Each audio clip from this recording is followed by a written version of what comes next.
Hi friends, welcome to Kbartsandcreations. இன்னைக்கு நம்ம சேனல்ல ஒரு DIY தான் பார்க்க போறோம்.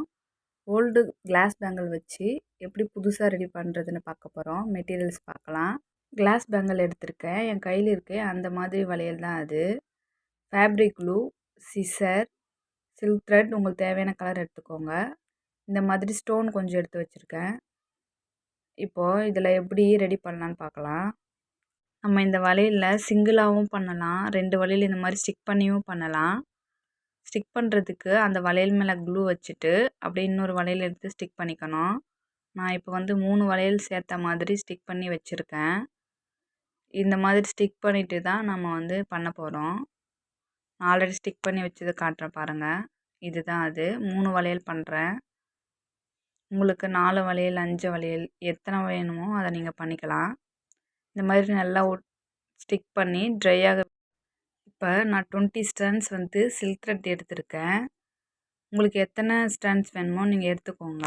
மேக்ஸிமம் 20, 25 கூட எடுக்கலாம். இப்போது இந்த மாதிரி க்ளூ அப்ளை பண்ணிக்கோங்க. வளையலோட சென்டரில் இந்த மாதிரி அப்ளை பண்ணிவிட்டு நம்ம எடுத்து வச்ச த்ரெட்டை ஸ்டிக் பண்ணிக்கணும். ஸ்டிக் பண்ணி கொஞ்சம் ட்ரை ஆக விட்டு எடுத்துக்கோங்க. இப்போது இந்த மாதிரி டைட்டாக சுற்றுறதுக்கு ஸ்டார்ட் பண்ணிக்கணும். நல்லா டைட்டாக பண்ணுங்கள். அப்போ தான் த்ரெட் பிரிஞ்சு வராது. நமக்கு லைஃப் லாங் நல்லா வரும் இந்த மாதிரி பண்ணும்போது. நம்ம சேனலில் ஜுவல்லரி மேக்கிங் வீடியோஸ் அப்லோட் பண்ணிட்டு வரோம். எல்லா விதமான ஜுவல்லரிஸும் வீடியோஸ் போடுறோம். உங்களுக்கு தேவையான வீடியோஸ் நீங்கள் ப்ளேலிஸ்ட்டில் செக் பண்ணி பார்த்துக்கோங்க. இந்த மாதிரி நல்லா டைட்டாக பண்ணிகிட்டே வாங்க. இந்த மாதிரி ஃபுல்லாக ஃபினிஷ் பண்ணிவிட்டு உங்கள்கிட்ட காட்டுறேன் பாருங்கள். ஃபினிஷ் பண்ணியாச்சு. எப்படி இருக்குன்ட்டு சொல்லுங்கள். இப்போது இந்த மாதிரி ஃபினிஷ் பண்ணதுக்கப்புறம் நம்ம இப்போ இதை டெக்கரேட் பண்ணலாம். சிம்பிளாக தான் பண்ண போகிறோம்.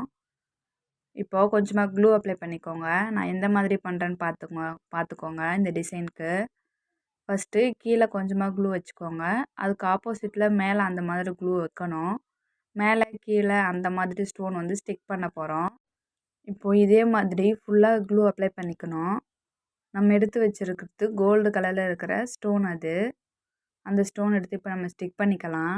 இந்த மாதிரி நமக்கு ரவுண்ட் ஷேப்பில் கூட ஸ்டோன்ஸ் கிடைக்குது. நமக்கு பிடிச்ச டிசைனில் வாங்கி யூஸ் பண்ணிக்கலாம். பாருங்கள், இந்த மாதிரி கீழே ஒரு ஸ்டோன் வச்சுட்டு அதுக்கு மேலே ஒரு ஸ்டோன், அந்த கார்னர் டச் ஆகுற மாதிரி வைக்கணும். 2 ஸ்டோனுக்கு இடையில ஒரு ஸ்டோன் இருக்கிற மாதிரி. இதே மாதிரி வளையல் ஃபுல்லாக பண்ணணும். பார்த்துக்கோங்க நான் எப்படி பண்ணுறேன்னு சொல்லிட்டு. இந்த மாதிரி பண்ணும்போது நமக்கு நீட் ஃபினிஷிங்கில் கிடைக்கும். 2 கார்னர்லேயும் ஸ்டோன் டச் ஆகணும். இந்த மாதிரி பார்த்துக்கோங்க.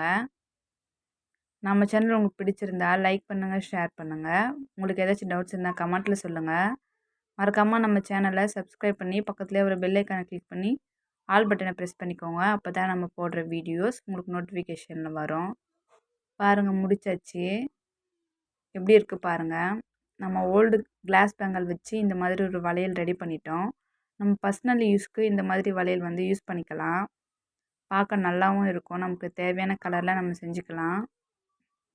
இந்த மாதிரி வீடியோஸ் நீங்கள் பார்க்கணுன்னா மறக்காமல் நம்ம சேனலை சப்ஸ்கிரைப் பண்ணிக்கோங்க. தேங்க்ஸ் ஃபார் வாட்சிங்.